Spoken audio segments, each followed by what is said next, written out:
We are live. It is 2 p.m. Central Standard Time in the United States, 8 p.m. GMT in the UK, and 3 p.m. Eastern Standard Time. It's the Nomad Tech Project with Sam and Joe. Hey. Coming to you live on time. We started off at the hour. I know, it's incredible, right? Hey, what? Yeah. New year, new us? No. That's it. No. Hey, if you're watching the stream, congratulations. You're awesome, and you're part of the awesome people. If you're not, you should be. And if not, you can catch it later. We have Darren decided to swing on by. This is the first actual non-holiday show of the year. Thanks for stopping by and spending some time with the project. Appreciate it. Listen, I love hanging out with you guys. You're my two other favorite people in the world. I have to say two other because my wife would probably be number one and she'll kill me if I say anything else. So absolutely. Yeah. And that would make your future plans for your development of your website and your podcast and everything else kind of if your wife decides to end your life. So let's not do that. And let's realize that we're challenging. Right. We have multiple favorites and we're just some of those favorites. So this is true. Now, Joe, I think since the last time I seen you, I think you've got a new fancy haircut, buddy. I noticed. I see. I think it's just I don't know. The last time I saw you, I felt like it was a little longer. You're looking sharp there, buddy. I'm impressed. I'm going to get it cut Tuesday, though. Thank you very much. I appreciate it. Yeah, it's good. It's just Sam always looks good. I can't complain about Sam. He's got a timeless look. Absolutely. Yeah. And also, I'm losing my hair, so I don't really care. I got a receding hair. That's fine. I'm almost 50. What are you going to do, right? It's okay. It's all good. Well, I wanted to bring attention to a tweet you had made the other day, or if it was X or Twix or whatever, or it was in our stream we were talking on our own channel was about you feel about the foldables. You're not really, it's no longer your thing. I wanted to kind of expound on that and talk about, the fact that, what you ran into, why you maybe feel that way. Is it hardware based? Is it, I kind of just want to expound on why you kind of feel that way and kind of see from your experience, what were your challenges and or stuff going on? So I tried in last year. I had the Z Fold 5. I had the Pixel Fold. I had the OnePlus Open. I currently have the Oppo Find N3, which is essentially the same phone. I don't know. There's something about foldables that I dig. And I don't know if it's because it's so different than what we're used to, like in the slab phone world. I don't know if it's different. It's new. It's exciting. It's something out of the ordinary that you see in like a regular person's hand. I just don't know if, for me personally, it's the form factor that I dig. And that's taken a lot of like trial and error for me to kind of come to that conclusion that maybe I'm just a slab phone person. And I know we've talked previously on your podcast here about flip phones. I even went down the flip phone route for a little bit in 2023. I had the Z Flip 5. I had the Oppo Find N3 Flip, and I couldn't get on board with those either. I think it's just the convenience of being able to just, have something light, easy to access, instantaneous screen, durability kind of stuff in your pocket. I can whip out at any time. And like I was saying to you just before we went on air, I don't know if that primarily comes from the fact that I started as an iPhone user. And, iPhones are that kind of device. You just slip in your pocket, you take it out, you snap a photo, you check your email, you put it away kind of thing. Well, that's how it was for me anyway. Right. I don't know. I really want to get behind foldables. I want to be that guy. I want to be the guy that can say, yep, I'm absolutely all in on foldables. I'm only going to use that for the rest of the year. But I just keep finding myself gravitating back towards, my Pixel 8 Pro or my iPhone 15 Pro Max or whatever other phone we're reviewing here in, One Cut Reviews. But I'm jealous. Like I see these people on X and I'm like, fuck, man, they love these foldable phones. They're really into it. They're digging it. And then I'm like, I go back to mine. I try it out for another week, another couple of weeks. Flip out again. I don't know. Maybe I'm just can't force it. Yeah. It sounds like you're giving it a fair shot though, right? Oh, yeah. I have, yeah. Well, I tried anyway. Yeah. And I would say, and this, I did mention this prior to the show, we were chatting real quick about it. I think what helped me kind of not only make the transition use foldables or also kind of now prefer to use folding flippable devices is really using the Duo. And I say that because of really two major reasons. You don't have an outer screen. So the only way to engage with this phone is you have to open it up and be deliberate about that, right? And then also because it has two screens, and whenever you're opening, unless you have an app pair, when you're opening one like on the right side, for some reason I just happen to open things on the right. I don't know why, just a habit, right? I think because then you have this whole open canvas on the other side. It's like at home, if you have a dual monitor setup, if you worked on one screen and somebody walked up to your desk, they're like, why aren't you using the other screen? And you're like, I've always used one screen. I'm always looking here. I know this is here, but I really don't want to look at it, so I'm not going to use it. And it'd be like, well, that's dumb. Then get rid of it and just go back to one monitor. Yeah, I think having the Duo and using that as a primary tool made me have to change my workflow and how I integrate. Like for me, opening up a device and just getting into it is so normal to me now because I did it for 3 years. And this was my day-to-day. And then I had the Duo 2, and I used that as a daily driver. And I didn't really use anything else. Yeah, I dabbled with having a phone for like if I took a picture and it had what happened was the slab phone became my secondary device. Right. Okay. Because the camera on the Duo is just ridiculous. And then the Duo 2 is not much better. But I think having that motor, that muscle memory, and having to completely change my workflow made going to a foldable a lot easier for me. Funny enough, I don't really multitask on my Z Fold 5 as much as I do. I noticed that I use just one big screen, right? And I will do it occasionally, but when I had the Duo, I almost always used it in some. I had like Twitter open or X, or Twix, and then I would have sports scores, or I check something out real quick, or then you guys would make a message in the Telegram. I jump over there real quick. Is it a software thing though? Because that's like with the Pixel Fold, I think that came the closest for me. Because like I said, I've used so many of these different types of foldables, all with different types of software. The Pixel Fold was close for me in regards to using it dual screen, like being able to say, I want to use this screen and that screen. I think with this, when I had the Surface Duo, I had the Surface Duo 2 for a little while there. I think that's what it was, maybe. Maybe it's just this idea that you can just open it up and boom, boom, you have two apps side by side ready to go. Right. I don't have to go through the gestures and. Right. Well, I noticed that, and I think, and I'm not 100% sure, I don't have a Pixel Fold, but I think Shane Literal, Scary of Literal, Shane has said that I don't think app pairs are on Duo, or I'm sorry, on Pixel Fold, that they don't have dedicated app pairs, that software isn't there. So you can set that up on a Fold and probably the One Plus Open. And obviously on the Duo you have, and I had that all the time. So I used to have app pairs. So I would have my sports scores would open and I would have something else open at the same time. And you can set those. I just noticed that I always opened one on the other screen and then I always felt like, oh, well, I'm here. I might as well just check my email. It was nice because, or somebody would send me a notification. So I'd be looking at sports score or something like that. And then I get a notification instead of having to go to the drop down, click on that and have it switch into that and include what I was doing. It would just open up in the other screen. And I could just look over and go, da, da, da, da, da. Oh, okay, cool. Good deal. And I can respond real quick, or I can just go back to what I was doing. I love Sam. You know, you just throw it to the other side. Yes. Just shoot it away. I just love doing that. Yeah. But what I liked about it was because, and this is why the slab phone to me, going back to one now is claustrophobic, is because I can't do that. If I'm doing that, I have to completely get out of what I'm doing to look at the other thing I'm doing. And I've gotten so used to having just pull up the information real quick, and I don't rely on the note. So here's a question for you. I'll ask this to Joe as well. Do you, on a slab phone, do you ever use multi-window? Nope. Not me either. Most people don't, and they don't. Yeah. And maybe they'll use a floating window. Maybe. Yeah, that's a maybe.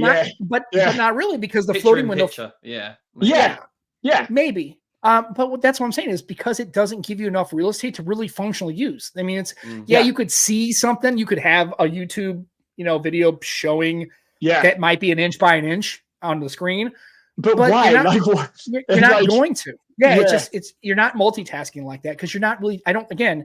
It made me change my workflow so that way making that transition to a foldable device just was easy because I was so used to doing this. And like I said, I see the Tuna's in the chat. So, hey, welcome to it. And he said, I agree with this 100%. If you're not opening a fold, you don't need one. Yeah. You just don't need one. So don't hate on Sam, right? But I actually like using the Duo like this sometimes. Actually, the funny thing is that was how I usually keep it in my pocket this way. I always kept it. My question is, this is your slab phone. Yeah. Why? I always find that to be a fascinating thing that people do. They'll go, no, but Sam, there isn't a screen on the back on my slab phone. Right. So, there's not. Yeah. But there's not. But if you have a screen protector, you really, I mean, again, haven't, an no. I need to get impact's one. going to break the back of your screen. But I'm just saying is you can do this. And the funny thing is, a lot of times it was in my pocket like this, and there's not a lot of scratches on this. I mean, it's pretty, Not a lot of scratches. pretty decent. No, There's just a ton. There's not a little. Turns There's it a over, ton. it's just cracked. Right. Yeah. Well, the funny thing is, it is cracked on the back. The back glass cracked. That's why I put these screen protect or these skins on it from Extreme Skins, by the way. But again, so I get it. A lot of people, it really forces you to have to really undo 10 probably plus years of smartphone usage, and that's something that isn't going to be able to be done if you could switch back and forth. For maybe most people who don't switch, but for a person like you, it's going to be darn near impossible to keep that going. Well, I think, so this is a thing that I think one of the foldable features that I do like is the tent mode. So especially on the Pixel Fold, and I don't know if it's on the Duo, but where you can set it up like that, basically, and watch YouTube, full screen, whatever there, and on the back it's doing whatever. See, on the OnePlus, you can't do that because of the hinge, the way the hinge is, when it gets to a certain angle, it falls flat. I think it's about like 125 degrees and it just goes. It's a weird angle to watch things. Like I almost feel like with the Pixel Fold, you could flip it however you wanted it and it worked really well. And see, that's exactly what I'm talking about. And see, I actually did, when I had the Pixel Fold, I was watching tons of shit like that. I would have it set up. I'd be watching a YouTube video or like doing a spreadsheet or something and going, okay, this is awesome. But then the OnePlus Open, the Oppo Find N3, that hinge, while beautiful and while that screen is basically dipless, if you will, I don't know if that's a practical feature. I know on the Z Fold you can do that, right? You can do the tent mode. Yeah. Like I said, I liked it just because it was nice, because there was a lot of times I would be like cooking in the kitchen. Either I was watching a recipe, I was following something, or I was just happen to watch, I'd be watching a ball game or I'd be watching something else, and I just have, I would just have it tented up. And it would just be running. And that was nice. Again, I just like the fact that you could go all the way around. You can make your phone call. Again, unfortunately, Microsoft is no longer really following this plan. The Duo is essentially a dead project. And even if they did come out with 3, it's going to be a foldable, right? So the dual screen phone is gone, which is a shame too, because I really think this form factor, and it's, if they would have had the right hardware and software capability and also like cameras, right? Clearly, I thought it was interesting how quickly Microsoft made a camera for the Duo 2 immediately. Like they took that feedback and immediately threw something on there. Now, granted, because it was rushed, it was a little kind of janky, right? But it's just, Joe, make sure you blink. Gcam fixes it. Actually, fast, mate, you can't see it. He's like a ninja. So, and also, and I'm pretty sure this is not true. I don't think it's a Canadian thing that they don't understand foldables. You know what? I'm gonna be honest with you. I'm only half Canadian, so I can't answer that fully, but it might be the case. Who knows? Right. And it's so again, at least I give you the try, and you're not totally closed on it. Maybe at some point the Pixel Fold 2 comes out and maybe that refines some things for you and kind of maybe, and then you give it a go. But it's hard when you're switching back and forth if you're not totally dedicated to using that and kind of getting that solidified. If you're constantly going back and forth, it's hard. Like I think all of us are looking for that one. And I know maybe that's just what we're conditioned to look for. And I honestly think that the reason that iPhones are so popular is because they get close to being the one. Right. That one device that does everything and has a great camera, has decent battery, it's easy to use. And I think all of those factors, I think that's what everybody is just looking for. And that's why I think in the States, especially and in Canada, iPhones are crazy popular. And I think that's the reason. Hey, you want simplicity? You go get an iPhone.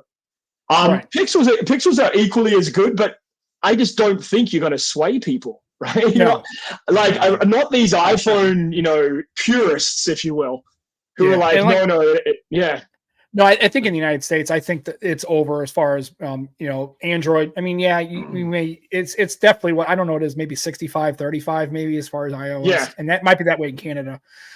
Clearly it's a losing fight for Android in the United States, especially as generations start to come up with having an iPhone. So I've been using, sorry, Joe, go ahead. It's not that they wouldn't necessarily like the phone. They just won't give it a go. No, that's exactly right. Yeah.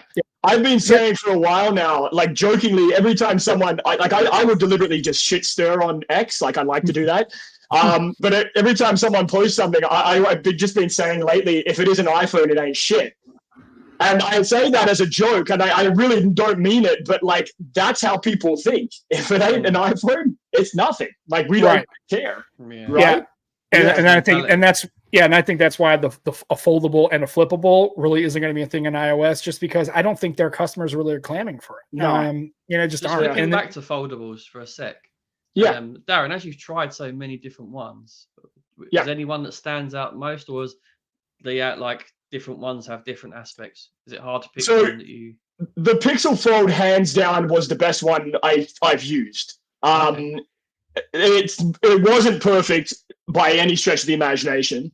I do think they will refine it. Like for me, I think the form factor was perfect, but it was too damn heavy, like insanely heavy, like too much to carry around in your pocket heavy. I also didn't like the very glossy larger screen. They need to have a matte like finish on that. But everything else was great. Like the outer screen was nearly perfect size. If they can shrink the weight, improve the cameras a little to be more closer to like a Pixel 8 instead of like a Pixel 7, like a last generation, throw in the new Tensor chip, that's all they really need to do. I honestly think what they will do. Yeah, that's all they need. They just need some tweaking to the formula. I mean, I understand that they probably put this together years ago, so like they didn't know what was coming in 2023 or what happened in 2023. But I think this year more than ever, I think it like that. And I was saying to you, Joe, like this is a make or break, I think, for the Pixel Fold. Because this year will be the year of foldables, and not just the year of foldables, but the year of good foldables. So if Pixel doesn't come out of the gate hot and have something that's an improvement on what last year was, I don't know, man. I don't know if it might end up in that graveyard that we hope it doesn't end up in. Yeah, and like I said, and then for me, I think the weight is not a big deal for me necessarily, but I can understand that if they can shave a few grams off, that would be good. What they need to really improve on is the battery charging time. Yes, that has got to get better. I'm sorry, I just pixels across the board though. I mean, and I'm not saying that it has to be super VOOC. It doesn't have to be 120 watts or even like 90 watts, but maybe 45. I don't think 45. 45 to 50 would be. That way, you're not getting so much battery power pushed into it, right? Yeah. And you can still maintain a battery, and also too but you're still getting charging speeds. Because what's the time to charge? I think somebody said it was like an hour from dead to full. Yeah, it's an hour and a half almost. Yeah, that is just unacceptable. That's crazy. For any phone, even if you're in trouble when your basic iPhone now charges way faster than your Pixel, because iPhone used to have the shtick about being the slowest charging device, right? But now if your iPhone's crushing you, you might want to maybe up those times a bit, maybe get to 45 minutes. That would be great. I will say though, even in an hour wouldn't be terrible. I will say the Pixel 8 Pro though, the battery has gotten a lot better from the Pixel 7 Pro that I had. Like that is an improvement from the Tensor G3 that came through. That's much better. But the charging is slow as dog shit. Basically, it's horrible. Yeah. For me, it's weird. It's not consistent. I have some days where battery life's pretty damn good. Then other days I tank it. I don't know. It must be certain apps that I'm using. I don't know. It's all those illegal gambling websites and he's mining crypto on his phone. Yeah, no. Crypto, yeah. So speaking, so now they're nice little segue to Apple. Apparently, friend of the show. He even though he doesn't know he is, but he is. Michael Fisher came out with clicks. Did you see the clicks? Yes, I did see that. And I guess I was interested to see one. That it was, I'm glad he made it because honestly, I think the physical keyboard's interesting for any phone, much less an iPhone. But I see there was a lot of pushback on the price because I think it was like $130. Oh, it was insanely expensive. Yeah, and I guess the reason why I think that it has to be that way is because everyone's like, well, if it was $50, I'd buy it. Well, okay, maybe, but if it was $50 and you'd buy it, he knows he's not going to sell millions of these things, right? Yeah. So you have to charge more because you don't have the scale. Right. If he knew he was going to sell 5 million of them, then you can charge $60 or $70, but he's got to pay for all the R&D, the people help him build it, the actual materials, and then he's got to get it out. $50, right? How can he reduce that price? Yeah. So he's made it 139, say. Oh, he can't. It's not going to sell for that. No, but I they'll go to really 99. Right? Yeah, right. I think people are kind of. I don't think they understand what has to go into these products to get them to market. Yeah. And he's got to make a profit, folks. Nobody's breaking fucking even here. That's stupid, right? It's like it's like I don't understand. People don't understand the central point of an economy and a business is they still have to generate some revenue because that's how they make their company work. They can't break even on selling things. They just can't. So I don't know what his cost is. And he's like, well, he only paid, for the materials, it's only, maybe it's $70. Yeah, but then his R&D, then he has to pay licensing for people. He had to pay people to help him because I guarantee the people that helped him didn't do it for free. Again, and he's also buying. It's a physical keyboard sold on a phone where probably 90% of the people have never used a physical keyboard. Yeah.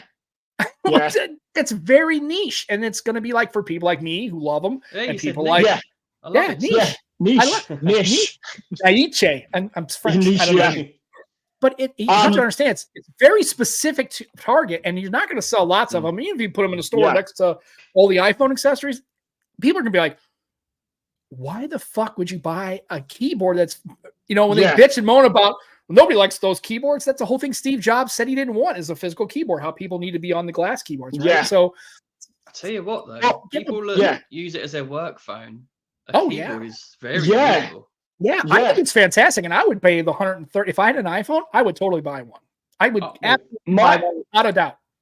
My issue is the length. Like, it looks like it adds a lot of length. Actually, cue jokes. And no girth. That sucks. Yeah, a lot of length and no girth on the phone. I don't know. I mean, like, again, it comes back to like that pocketability aspect, right? Like, is this going to be? And he even said it in his video that he puts it so it sticks out of his pocket. Like, okay, maybe. Well, I can tell you right now, just walking around and watching people, especially people who are using their back pocket as their phone storage place. I've seen even just regular women, especially because their pocket sizes seem to be smaller for phones, but guys too. It always seems to kind of jut out of a blue jean pocket. I don't know many phones nowadays that actually fit all the way in it. Yeah, there's always going to be some part of it sticking out, and some of them I've seen looks like it's halfway falling out. Like, if this person moved in any quick direction, it's going to go flying out of their pocket. Do you remember? I don't know if it was on the Phonies or if it was on our podcast. Like I said, I'd love to have a USB-C keyboard that plugs into the bottom. Yeah. Oh yeah. And then not long later, this comes out. Yeah, right there. I think you, Joe. You did it. Yeah. It's all Joe already had. Joe has the MKBHD. I've been trying out the clicks for a couple of months now, and let me tell you how it works. Michael Fisher sent him an advanced cop.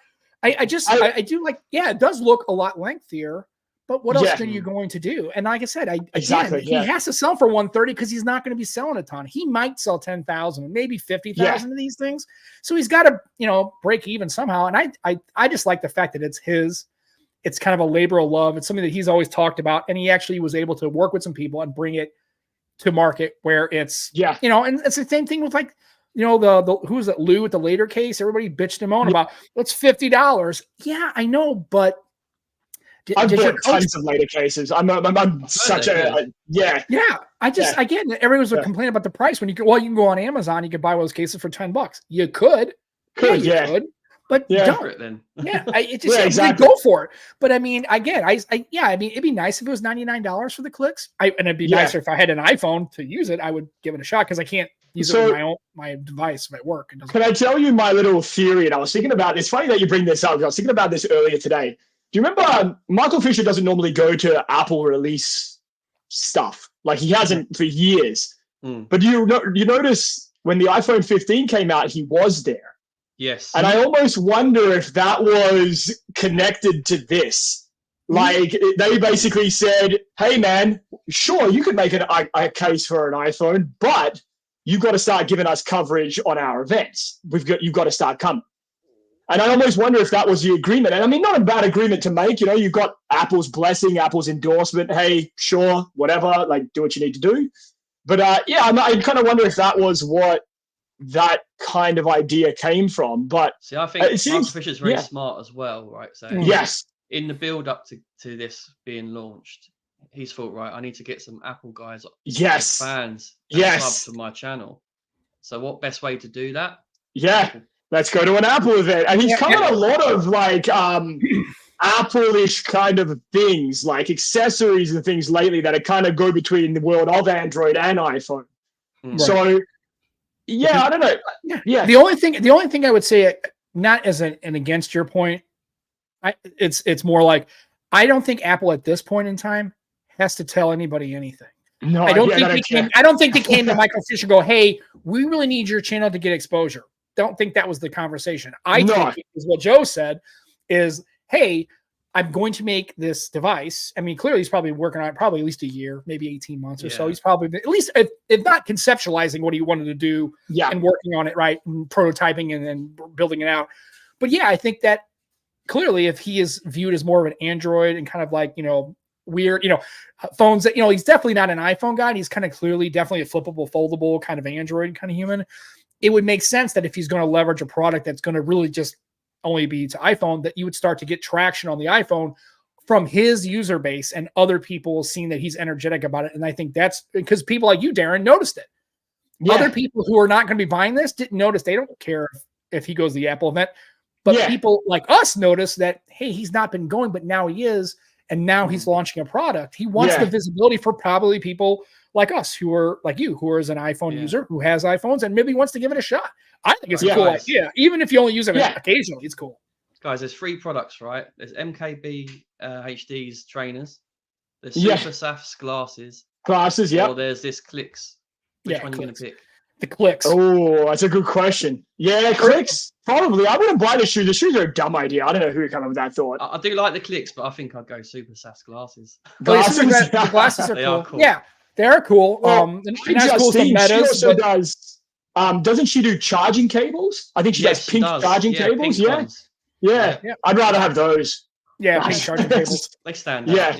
Yeah, stand out. Like yeah, but I like I said, I have no problem with this. At least with the MKBHD. I mean, those are shoes. Those aren't obviously tech related. Yeah, and the glasses aren't really tech related. But this is a product that is specifically tech related. It's basically and I don't think he needed any special permission because it seems like Apple really doesn't get involved in like accessories. They're more about software interruptions and like hacking their stuff to basically use iMessage. They're a little big on like having their proprietary software stolen, which is stupid. Do you remember Samsung? It might have been the S6. Remember they had that little attachment? It was like a Bluetooth keyboard that sat on the screen.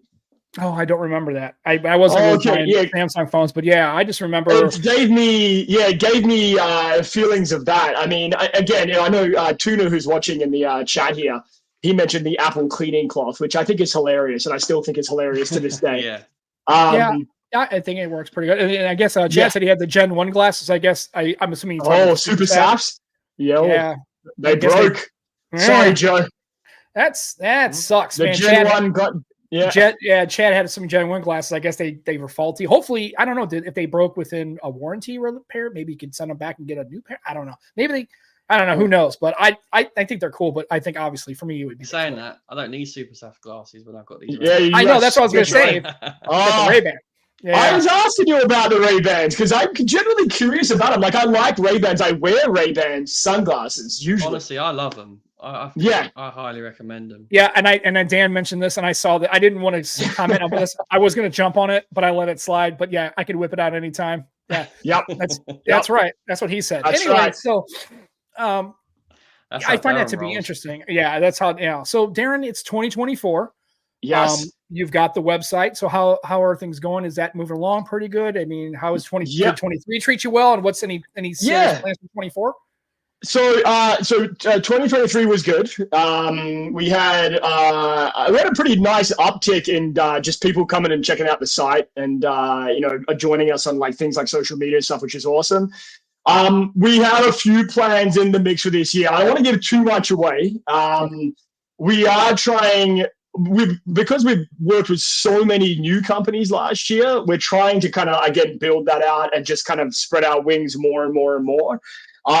We have been talking to a few. I've been talking to a few people who we're bringing on board to help add some content to the site. So just some new voices, some new people that you might see pop up on there. We're also kind of venturing a little bit into one of the things that got the biggest amount of hits last year, surprisingly to us, was when we did like features. So like a few times we did like brand features, or like it might have been like a little bit of a write-up about like the history of something. That seemed to do really well. Like we did one on OnePlus, and that was one of our most read and liked and shared reviews of the year. And it was just, So, I think that seems to be like that short form kind of like overview instead of just reviews. So we're going to try to bleed some of that in occasionally as well this year. We have most of the pieces of the puzzle in place for YouTube videos. I know Joe always asks me about this. This will be the year that you'll start to see some video content up on One Cut Reviews. So just between you and I, a little secret there coming out. But no, it's been good. Exclusive. There you go. See, the first show of the year, I'm dropping a bomb. Every once in a while, we try to get people on just because they'll talk about it. Maybe we get a little nugget of some insider information. We feel kind of important when we hear that kind of stuff. It wasn't really for us. It was just kind of there, and we just happened to be there. He just whipped it out, like he says. Just whip it out. That's fine. Yeah, just whip it out. Our viewership just went through the roof with that bombshell. I don't know if you saw. I know. It just spiked. The whole internet just came online. And then also, speaking of that, we had the TNT podcast, which I and Joe have kind of participated in that and stuff. So I heard you got a new game in town. So what's up with the new show? So I mean, we've been doing the TNT podcast now for a couple of years there, and it was a pretty good year for TNT podcast. Well, a good year in some different metrics. We got in trouble with Apple a couple of times, some copyright dings, and we pissed off the Beatles at one point. I think Jason and I, who, are usual people that are kind of floating around there when we're doing the TNT podcast, we discussed this at the end of last year, just talking about like what has worked and what hasn't worked for the TNT podcast. And, one of the things that I think to our credit is we talk a lot of shit. And we don't hold back with our opinions about things. And I think people tended to gravitate towards the podcast for that reason. Like when we were calling people out and saying, hey, this doesn't work, this is stupid, that's garbage, you need to do better. I mean, even the Pixel 8 Pro, we had an entire publication change their review because of what we said on our podcast. Where they basically slammed the device after using it for a week, and we called them out, and literally the next morning it had been changed. So someone was listening, someone out there had heard us, and anyway, the people.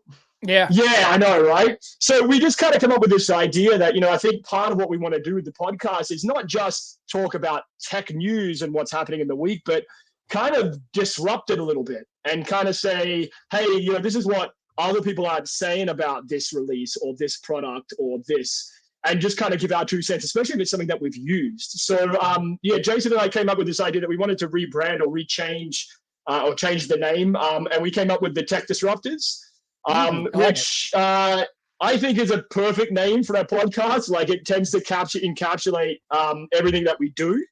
And, our plan is just to kind of bring a familiar guest like yourselves and new guests like Joe on to join us in this kind of journey of, just not holding back and saying and calling out, people and companies and things that we like, we don't like, and just kind of see where the chips fall. I mean, it might lead to us getting cancelled in the first month of January, but I mean, we tried. We're coming out swinging, right? Yeah. Well, I guess you went to Tech Disruptors because it gets Tech Shit Disturbers. I guess that one was either copyrighted or taken. Maybe it's just might be a little bit aggressive. I don't know. I'm not sure. It's like, what's the name of your show? Shit Disturbers. That's got a weird ring to it. It's the what? It does. They may not land well for audiences. So anyway, Well, I mean, after seeing Dan from Ground and Tech there doing a bunch of phonies, I thought that was an amazing name for the record, and I know Dan's watching right now. So yeah, he and that whole team over there, they do a fantastic job. I was on there a couple times already. First of all, the name is great, and it makes me wonder, Joe, that we aren't, the name's not as strong as I've gotten feedback. They're like, really, will we like it? You do? It's okay. It's not bad. I like it. I'm like, isn't that the worst? Yeah. No. And then, like I said, I like it. It's actually, matter of fact, not only didn't land pretty well with our folks. We got an entire website to change their YouTube channel based on it. Yeah. There you go. So Lenny Bonds, Lenny, our awesome hero leader person, human, decided to just rebrand and get. And I'm glad because being described as hero. Yeah, he's our hero. He's our hero. I love. And then here's the funny thing: is because Lenny just, he didn't get all. He was very good about letting us come on and kind of like piggyback the show, and it was kind of just supposed to be like a side project thing.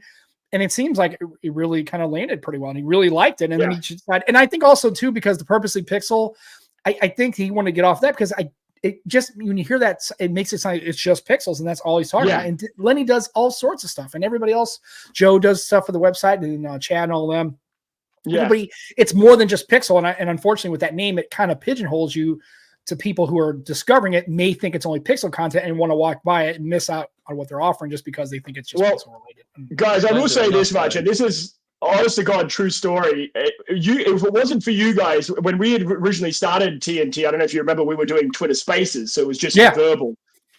After going on your podcast the first time and seeing how comfortable you guys were, it was actually you guys were the inspiration for us to move it to YouTube. Oh wow! That was the motivation, the kick in the pants, right? So, you guys do an amazing job, and for those of you who are watching this and you're seeing me, talk it up, this is the one of the greatest podcasts there are out there to watch, guys. You guys do an amazing job. We appreciate that. Yeah, exactly. And so was it $30? Was it Venmo? Yeah, $30. Yeah. Okay. Yeah, well, that's okay. No, I guess, and I guess when it comes to me is, I guess I don't care necessarily about. I can't listen to myself. I know Joe. I think we all were. I try to listen to the podcast, and I'm like, oh man, I cannot get through like 20 minutes. I go, God, this guy is an idiot. I wouldn't even. I'm stuck to me, so I have to listen to me for the rest of my entire existence. But damn, if anybody actually chooses to listen to us, God love you. You are definitely a person that is really, really, a dedicated human. And like I said, we just do it, and I don't really care necessarily about. I just love hanging out with Sam, hanging out with these cool people in the chat, and the guests we have. I just love it. And I guess I've never had stage fright. Like when I was a kid growing up, there's like, oh my God, I don't want to go on stage. Like, if you're like on a spelling bee or you had to read a line for some kind of stupid little school play for your third grade, class. I'm like, give me I'll walk around in the middle of everybody and go, hey, fuckers, what's up? Right. Season 1, I sucked. A real big time sucked. And now we're at season 3. I just suck a little. Right. Yeah. Right. Listen, he's calmed down on his suckage is basically, and I know that, and that can be a double entendre. So go with that where you want, because I already know. Notice I didn't say that when Darren said, "I'll whip it out." Yeah, we're full of the low grade double entendre sexual content. It's true. Listen, on that note, that's a good segue into: is there going to be one cut reviews XXX? Because I remember you mentioned you get a lot of companies. Companies that are into. We might as well just open an OnlyFans. Right, OnlyFans for one cut reviews would probably. We do get a lot of crazy. I'll be honest with you. Like my email, I get emails daily from different people, companies, things. For about in a day of 50 emails, probably about 10 to 15 of them are from like the person who has a vibrating tool or a massaging device that massages a certain part of your body. And I think just given the nature that once we opened that door one time, which we did, we've done it a few times, and that was early on when we were just getting name recognition, I think more than anything.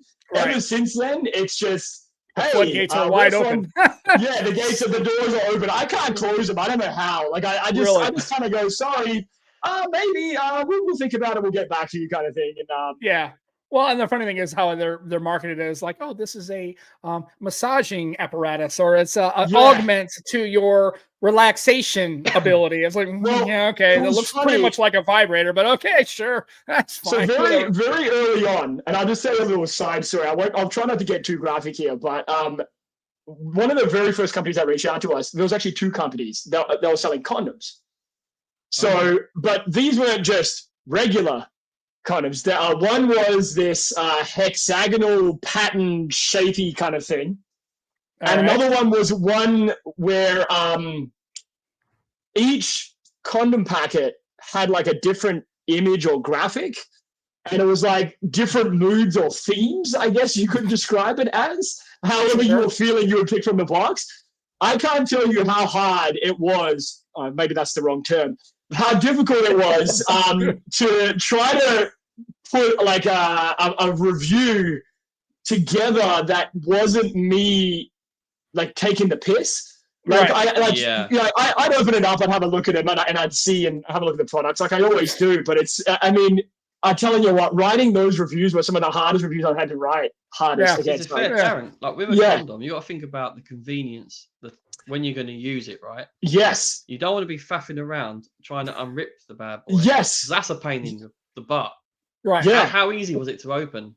Right. And then also thinking about how do I really feel? And what happens is, let's say you have your box and I'm feeling this way. But what happens if you're feeling that way and you don't have any more of those left in the box? Correct. Do you have to compromise and go, well, I'll just go with this one, even though I'm really not feeling that? Or so Darren, the other thing is, did you do a long-term review? Did you put one in your wallet and leave it in there for months? A dusty one, Well, I mean, the funny thing was with the one that had like this hexagonal pattern, so it was one of those like fancy, like vegan non-latex ones. Okay. So part of it was this idea that it like felt different. So as a person who writes most of the reviews on the site, I got friends and family who read this stuff. So I'm trying to be impartial. I'm trying to say, I'm trying to give my honest to God opinion, but then I'm also like, shit, like if my neighbor June is going to read this like next door and be like, oh, this guy, he's telling me like, Well, the good thing is it's condom, so it's clearly something that we should all be practicing as far as safely. But also too is, I think in 2024, I think that considering the kind of current way social people are now, maybe 25 years ago, that was a little bit of a weird taboo kind of thing. Like people wouldn't talk about it, but now it's like, I mean, if we live in a world where gay people just like, you're gay. Okay, great. Nobody cares. Like, once you're to that point, I don't think anybody's going to stress out about a condom anymore. I just think it's the notion your neighbor going, man, Darren, using condoms? What a sick fuck, right? Yeah. It's like, I don't even think it's that. I just think it was this notion that people are going to know that, like, I've tried these on, and like, right. And it's more. Yeah, it's like, folks, I actually remember when we have the website and I'm writing about these topics, I'm actually using the things that are being reviewed, and that could be tech, which is preferable, or sometimes there are these other situations where they get, I mean, I've got to do some of the, hey man, you got to do the field work. What else are you going to do? You can't talk to it accurately if you're basically just talking, well, I know economist, so I know what you got to see on this subject. I saw something funny on Instagram. She puts a condom on her head to there. Oh yes, and blows it up. Yeah, the unicorn. She says it's a unicorn. Yeah, the unicorn. Yeah, that's always good. That'd be good for your video, right? If you're gonna do a short form, it's like not only do they feel differently, they're also kind of good for little party favors, and like the unicorn. I'm a unicorn. I think just getting back to what you were saying about like I think for me too, one of the holdups for like doing video is I also hate the way I sound, and I always say to people like, everyone, when you hear your voice back for the first time, you sound like you were dropped on your head as a baby. And, you sound dumb. And I think just getting past that hurdle is part of it. And I'm also someone I don't want to say I'm shy, but I don't want to be that. I'm not always want to be the center of attention. So like, if I'm doing these videos, I've been trying to find like the right format. Like I kind of like when you don't see the YouTuber. Like, don't get me wrong. I mean, most YouTubers are okay looking, but like, I almost feel like that top-down, hands-only, like Flossie Carter kind of like way is almost better. And then the slow reveal, right? Because it's kind of like, when you hear your favorite radio DJs and then you see a photo of them, and you're like, oh man, like shit. They call it. They have the face for radio. That's what they always say, right? He has a face for radio. So I don't want to be the face for radio. Like I don't want to be that guy. So I'm just trying and finding the right format. And I remember talking to Joe about like doing a character, like playing like the Aussie tech reviewer. Hey guys, how's it going? Like doing that kind of thing, and like putting on a hat and like like an open button shirt showing some chest hair. So I have experimented a little bit with some practice, like test footage along the way, like trying to get the right thing. It'll be somewhere in between, I think, is what I'm trying to say. No, just be you. Just be you. Right. Just be me. Yeah. People will like that. Trust me. And that's what we don't try. And I thought about it too, is like, do I want to try to present a persona that's different than how I am? And I'm thinking to myself, I could probably pull that off for a little while, but then the problem I'm going to run into is because I'm not a trained, because here's the thing, if I could pull that off pretty successfully, then I need to get out of this and really change into acting, because that's really what actors do, right? They can, but remember, they're only playing a role and then they move off from that role. Even if they're doing television sitcoms, eventually those sitcoms stop, so they're no longer that persona, right? That they're acting and they can kind of get out of it. But let's say I was trying to do this for like 25 or 35 or 35 years. It's like, I don't think I can consistently do it if it was a persona and it wasn't me.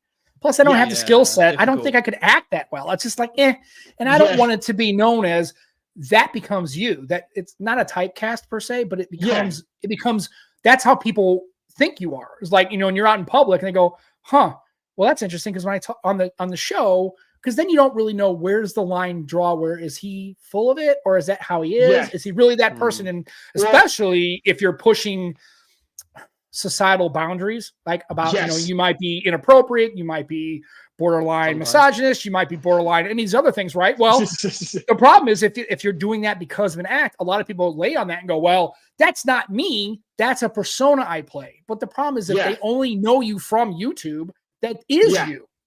That is you. Well, it's complicated. Me too is, and I think this is also an issue. Maybe, I don't know, maybe for you, Sam, this would probably be an issue as well, but given what I do in my day job, I also kind of have to be a bit careful about like the image I send across that way too, right? Because if I decide to be, Aussie reviewer, and I start being, and let my tongue loose and, start being very Crocodile Dundee meets like Steve Irwin kind of like character, then like my boss at work sees that and goes, is there something wrong, Darren? Like, you all right? Right. Well, and also people run into whatever they do, they've run into making comments online on Facebook or Instagram or whatever, and getting jammed up on that and losing the job and being, and especially where, and like I said, for anybody who, and I don't broadcast what I do, but if anybody's got a LinkedIn profile, it's not hard to find. It's right there. But also when I did this show, it actually had to be screened. I actually had to submit this, and they had to actually listen to the show, and they actually had to say yes or no. So I have to be very careful, because I do have those concerns. But even then, just personally, I just don't think that coming up with a character like you were coming up with some Aussie guy, right? You don't want to do that. Right? British accent. Really. But I mean, you don't. But I'm saying, but you don't want to do a persona, because then you have to maintain it, and that becomes you. And it's just like, and I really didn't want to put that one. Honestly, I didn't really want to put much. Do you know what's funny actually on that, right? A lot of Americans do think British people are Australian, and vice versa, I think. Yeah. When I was in Starbucks, they said, "Are you Australian?" I was like, "No." Would you like me to be? I just got this sandwich from Macca's. There you go, Mecca. Right. I think my accent, because I come from where I come from in Australia, I always say like we're the more like civilized part of Australia, so we don't have as much vernacular. Like, it's not such a thick accent where I'm from. It's kind of like region. Right. But I think now that I've been in Canada for a while, my accent's changed, so I get a lot of like South African. So like, you South African. And I'm like, okay, I kind of get what you're saying. Like, I understand where you can hear the tone and like stuff coming from, right? And I always just play it up and, start talking about the zebras that I killed and, the Ada lion and stuff like that. And they catch on pretty quickly that I'm taking the piss, and then, it's all right after that. You hope they do anyway. So, but I mean, I know with a lot of the stuff, anytime you're doing anything on YouTube, right, you always got to be just take it a little bit with a grain of salt, like, and I know what you're saying, Sam, like if I lean into a character, then that becomes me. But I mean, I'm a pretty much of a goofball anyway. So like, I think my natural goofiness would be my character, like just being, that's what I'm saying. Crazy. Right. You'd be surprised that your natural you just might be what you really need. And I think at the end of the day, if you've got, maybe you have an issue where, so that people have given you feedback and says, well, you need to do this and you're that, maybe you're monotone or maybe anything you can maybe try. But if you've never really heard it, I think just going with what you got and just let it rip is probably. I think you're doing, which I do a lot, is overthink it. Yeah, no, that's 100%. Yeah, like that's exactly what I do, and I think it's just me, the perfectionist in me. Like, I want to do a good job, and I don't want it to be half-assed. And I remember back in the early days of One Cut Reviews, I tried to do the video thing, and I got maybe 30 seconds into it. I'm like, I'm done. This is not. I can see that in your website how slick it is. Like you can see in One Cut Reviews. Yeah. Yeah, I mean, I think for us, like I'll write something and I'll go back to it 2, 3, 4 times before I'm happy with the way that it sounds or the tone. And even then, sometimes I'll reread something and go, oh shit, sorry, Joe. Sorry, I just couldn't look at the message. Right. There'll be other times where I catch a spelling mistake and I'm like, oh, you idiot. Like, how did you not catch that? Right. It's one of those kind of like, self-depreciating kind of like, you're an idiot, like kind of things. But again, I mean, we're going to try something. It may fail spectacularly, but that would be kind of, the fun part of being in like the tech space. But I think too, like just given that now that we've had some chance to work with the podcast too, I think people might know that I don't hold back. And just know that I'm going to say it how it is and call it how it is. And, that's just the kind of person I am. Maybe it's my Australian roots, call it what you will. No, because I know there's probably a lot of people in Australia who are probably just laid back and like, I don't want to get involved. And there's probably, I know there's some Americans who are like, I'm going to jump 2 feet into this conversation and I'm right.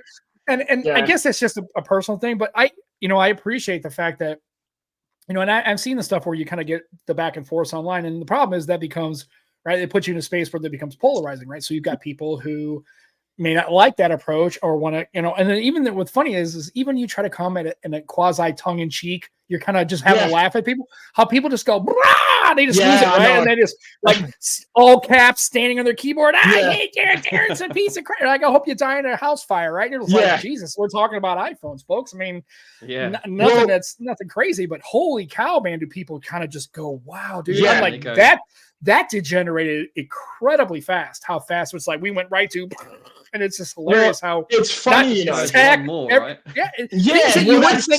I can understand. Remember, you were told no talk politics, don't talk religion, and social. But how the discussion of a phone now, I know, or a car just goes chaos. Oh, it's nuts. I remember on one of Flossie Carter's videos, he had tweeted something out and I responded to him, and he was basically saying how the iPhones had done something better than Samsung. And I remember tweeting him and just saying, I'd watched the video and just said to him, oh, good, now, all the Samsung people can, shut the hell up and get back in their box or something like that. And I remember Flossie Carter bring that up on one of his videos, right? He said, hey, here's somebody that's kind of saying it how it is and it's playing both sides of the field. And I think that's kind of where I'd like to be. Like, I don't want to start shit, but I also don't want to just like filter everything that comes out of my mouth and just say, and just toe the line. Right. Because I think that's a problem too, right? Like if you look at all these people in the tech space that are doing YouTube stuff, I almost feel like 90% of the time there's a little bit of holding back where that they want to just keep the company happy just so they can keep that collaboration and partnership going. And I mean, there is a little bit of that. Like, even on One Cut Reviews, most of the time we try, it's good. Like, unless it's horrible, where we say, don't buy it, right? But that's like very few and far between. And I like, to be honest with you, like, if a product's horrible, I'm probably never going to buy it myself, which probably means I would never buy anything from that company again. So, I don't try to kind of filter it that way either, right? Where it's like, if we don't like something, we're going to do it. It is what it is. We're going to say what we think. And that's why Tech Disruptors is, like I said, is the perfect name. Like, here is 2 guys, 3 guys, 4 guys, 10 guys talking the honest truth about tech. Or women. Don't forget, you might have some people that want to come on the show. Oh, absolutely. Yeah, I mean, and that's what we find hard is we like try to make sure that on this show we've tried to always make sure that everyone feels like they can come in. Even if they have we need to have more women. We discussed this before, didn't we? We do. Yeah, it's just hard because, and I have reached out to some creators, and some of them are very willing to come on. Some are just like, well, it's usually not my thing, and that's fine. But yeah, actually today I was watching a video by somebody, and I don't remember who it is. I got to look it up. But she was talking about she had bought every foldable, and then but you could clearly tell she's an iPhone person. Yes, right? I've seen that video. Yeah. And it was really good. And I was like, and normally I'm not into like those kind of things. And I'm trying to find out what her name was. And I'm gonna not be. Oh, Sarah Grace. That's who it was. Yes. Yeah, I've seen that video. And I saw it. And I was like, oh, that's kind of a cool title. Then I also has like 2.5 million subs. I'm like, holy cow. Well, and then funny, and of course me, I liked her because you could tell that she was, she's clearly obviously a Gen Zer, but she's not overly, she is because she first of all, she's younger, but also and the reason why I say it is because she's leaning into some of those things, even on her thing. She kept saying, Gen Z response, right? Yeah. And she clearly tell, and she is so amazed by these foldables. She had like a duo and it was a really great video. And I remember watching it thinking, first of all, she said that the camera here is pretty good. I'm like, Duo, not really. But compared to iPhone, I mean, the Duo is probably not that bad. But what I liked about it is I think she's probably doing a little bit of affectation. She's probably for the camera a little bit. Yeah. But it's just like she was having so much fun making this video and just from what didn't she say the Duo was her favorite too? Yeah, one of her favorites because I think she was most she liked the fact that it went all the way back, but also the thinness of it. But she was just like, but and I just again watching this video, normally I would be like, it's just another views, man. Dude, she's got 2.5 million subs. I mean, somebody I've never seen before. But what caught me about this creator was I would love to have her on the show just to talk to her and just chuck it up because she was having so much fun just going, oh my God, it flips. That's great. Holy shit. That's so cool. Right. Yeah. She just looked genuinely interested in the stuff. It just was I watched it and go, man, she makes me smile like this. She looks like she's just enjoying it and having a rip on it. It's kind of cool. And you could clearly tell it's done from a bend of an iPhone user who really doesn't probably even know these exist. Like she didn't even know what Oppo was. She's like, I don't even know what this is. Yeah. Dude, it's kind of funny. One she's doing now. And she's bought an A7 Lite. Oh, it's bad. Yeah. No. Well, it's you know what I would like to do? I was thinking about this because I know it might be Michael Fisher who does this. I can't remember now, but the retro tech where they look back at previous. She's got a V60 as well. Yeah, well, she had a V60. I love, and she was like, "This is great." And then she had she had a flip. She had a flip 3, I think, is what it was. And then she had the V60 with the dual screen, and then she had the Duo, and then I think she went to the original Galaxy Fold. Then she went to an Oppo, and then but it was just kind of funny watching her, and it was and exactly what Simon says, genuine enthusiasm is infectious. It was just I watched that video. I was like, I love her. I think she's fantastic. She's got a great video, great production value. It's a real colorful room, and she's just and just all in. And I'm like, this is great. I love this kind of stuff. So speaking of YouTube, and I know this is a bit of a side note, not really into tech, but I've become obsessed with one of these YouTube channels. It's called the Y Files. So WHY Files. Okay. And it's one guy with a talking fish, and I'm not even making that shit up. You can look at this yourself. Take a look. But he kind of debunks all of these mysteries of the world. So time travel, UFOs, things that we see in our dreams. It's phenomenal. He does such a good job. And they're 25, 30-minute episodes. But honestly, I could watch that for hours and hours and hours, just because I'm interested in kind of all things wonderful and weird. But the Y Files is one of my favorite things to watch on YouTube. And if you've got half an hour to spare, take a look at some of the videos. I just saw it, and I just saw a couple of thumbnails. I'm just going to sub it just because if I don't sub it or at least start watching one, I'll go, shit, what was that thing? And I could literally just turn you offline and think, what are you talking about? But I love stuff like that. But I just stumbled upon this girl's videos, and I was like, normally I would have looked past it, but I'm just saying I was a fan. I just watched this 20, I think it was maybe 18 minutes or so. And it was just great. And I'm thinking, and that's what I really like. It's just, I think the reason why Joe and I continue to do this, and we've done it and he made a comment to me, and I didn't even think about this. Remember, Joe, when you said to me the other day, you're like, look at what everybody else is doing in the space, or rebranding or have to change or whatever. And we've been consistently every Sunday, we just plow through, except for a couple misses here and there because of family. Yeah. But and it's just because I love doing this.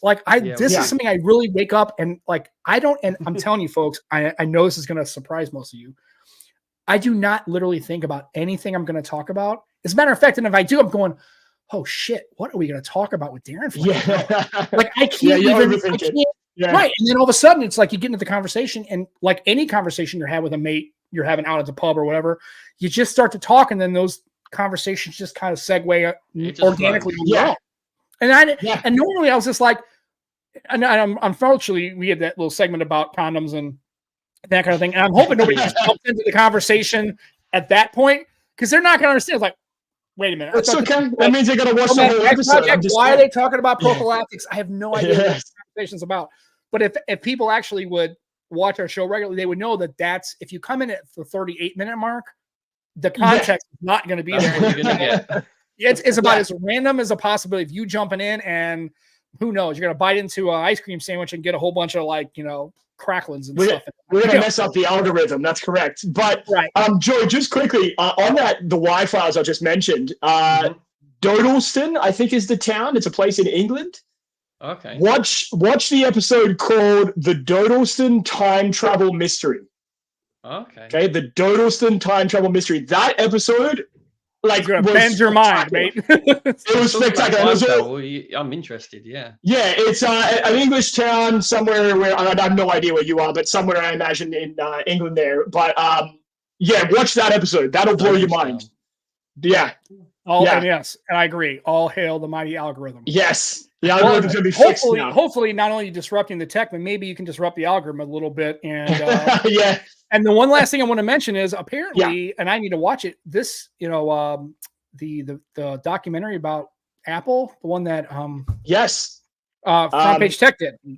Yes. Apparently, and I don't know this, it's the greatest piece of documentary that is ever documented. Just watching it before I came on air. I'm not even joking. I was just watching it. Yeah, it is. Yeah, pretty special. It's pretty good. Cool. Yeah, I mean, I'm not trying to goof on anybody who says that's like the greatest thing, but man, it's like everybody I've seen, it's like this is like one of the greatest documentaries. It's just the most engaging. It's well done. Yeah.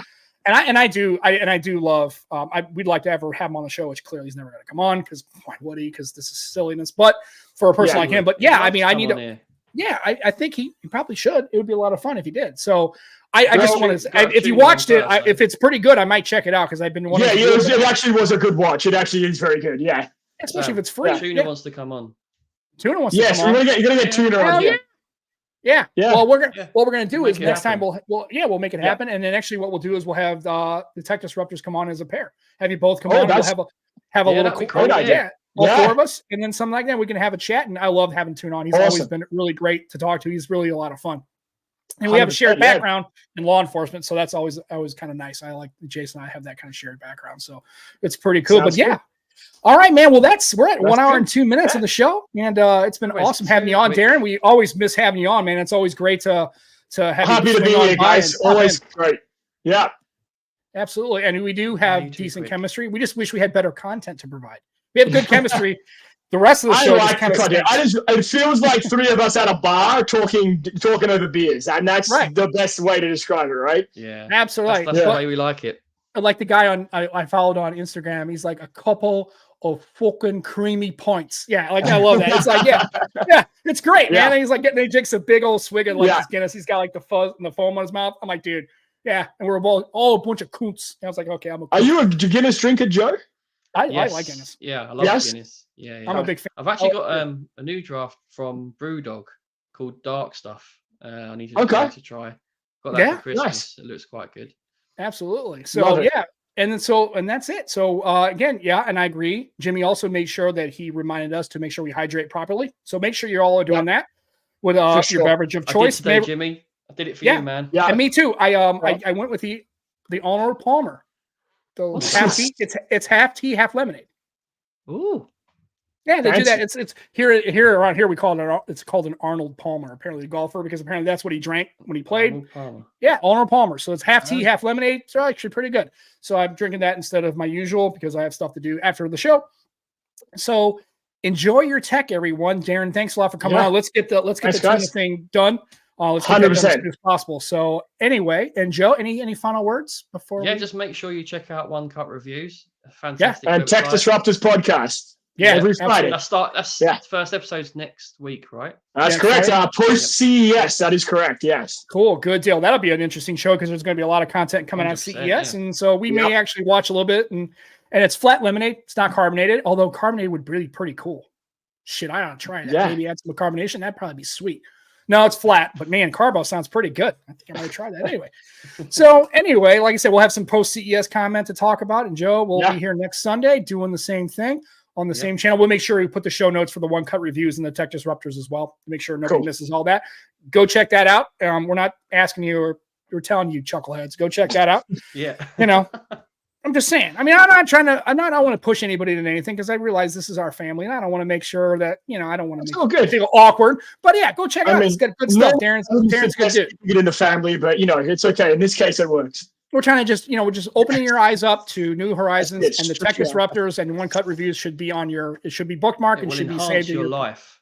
It will enhance. Yes, that's a good way. It will make you more attractive and smell better. True. This is true. Okay. And then, maybe not. I don't know. I would just put it out there. So for myself and for Darren and for Joe, thanks for coming by the Nomad Tech Project here on the 7th of January, 2024. Remember, stay hydrated, enjoy your tech, be excellent to each other, and we'll catch you all next Sunday on the next Nomad Tech Project. Bye, everybody. Take care.